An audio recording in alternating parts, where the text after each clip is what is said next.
పల్చగా ఉన్న చోట ఒక చెట్టు ఉన్న కాయలు, పల్చగా ఉన్న చెట్లకి ఒక చెట్టుకే ఎక్కువ ఎక్కువ కొమ్మలు, కాయలు. పల్చగా ఉన్నది ఇది చూడవచ్చు. ఇదిగో పల్చగా ఉన్న చెట్లకి చెట్టు అంతా కాయ, ఒకటే చెట్టు, చెట్టు అంతా కాయ, పల్చగా ఉన్న కాడ. ఇది కూడా చూడు, ఇక్కడ చాలా ఫ్రీగా ప్లేస్ అంతా పల్చగా ఉంది. నిన్ను కాయలు కాసినాయి చూడవచ్చు. అది గింజలు పల్చగా జిమ్మిన చోట ఉన్న పరిస్థితి ఒక చెట్టే. 150-200 కాయలు దాకా పల్చగా ఉన్న చోట. ఇది కూడా పల్చగా ఉన్న చెట్టే. ఇట్లా పల్చగా ఉన్న పడల్లా చెట్లు కాయలు. అలాగే మనం బాగా ఒత్తులోకి వెళ్తే, ఒత్తుగా ఉన్న చోట చెట్టు బలంగా చెట్టు లేదు. ఇది ఒక చెట్టు,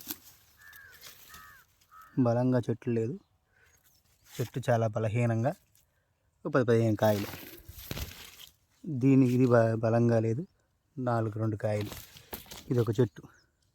మరీ దీనికి ఏ ముందు తగలక కింద నుంచి కిందే మాడిపోయింది. ఒత్తుగా గింజలు చిమ్మటం వల్ల వచ్చే నష్టాలు ఇవి. ఎక్కువ చెట్లు కనపడతాయి, చెట్లు చాలా కనపడతాయి, కానీ కాయ తక్కువ ఉంటుంది. అదే కనుక పల్చగా ఉంటే చూడండి, చుట్టూ పొక్కలు లేవు, ఇక్కడ ఒక్క చాటే ఉన్నాయి.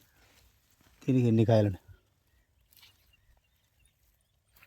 ఇట్లా పల్చగా ఉన్న చోట కాపు ఎక్కువగా ఉంది, ఒత్తుగా ఉన్న చోట కాపు చాలా తక్కువగా ఉంది. ఇది మన రాజేంద్ర ఆగ్రో ప్రకృతి వ్యవసాయంలో భాగంగా చేస్తున్న మన పెసర పంట. మన వర్షాల కారణంగా విత్తనాలకు కొట్టుకుపోవడం వల్ల రెండోసారి మూడోసారి కూడా మళ్ళీ మనం పెసర విత్తనాలు జిమ్మటం వల్ల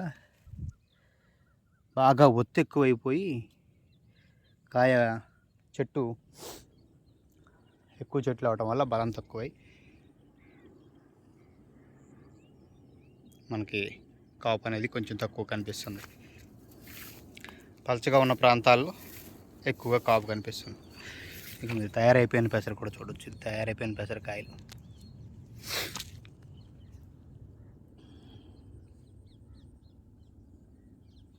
అంతా మన ప్రకృతి వ్యవసాయ క్షేత్రం. పెసర పంట చూస్తుందా, ఈ 13 ఎకరాల్లో ఉన్నది మనది పెసర పంట.